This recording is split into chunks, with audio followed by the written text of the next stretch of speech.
11 নম্বর word Trinamool কংগ্রেসের সভাপতি, যুব সভাপতি থেকে শুরু করে আমাদের রাজেশ ব্যানার্জি, আইসিডিএসি তালিম থেকে শুরু করে ডিজিটালের সঞ্জয়, যুব টম দীপঙ্কর, ছাত্র সভাপতি থেকে শুরু করে অগণিত আমাদের মহিলা ছাত্র যুব সবাই এখানে উপস্থিত আছে। আমাদের একটা সবচেয়ে বড় কথা, দলের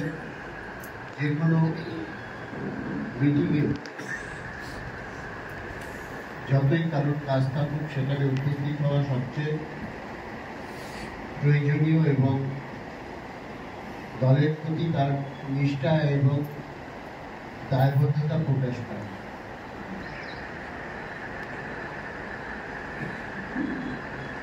দল সব নজর রাখছে, দলের থেকে সমস্ত সুযোগ সুবিধে পেতেও দলের যারা মিটিংয়ে আসছে না বা দলের কর্মসূচিতে যাদের পাওয়া যাচ্ছে না তাদের সব কাজ চলছে, কেউ কেউ কোনো দলের কাজ করলে তারপর তাদের অজুহাত দেখা দিচ্ছে।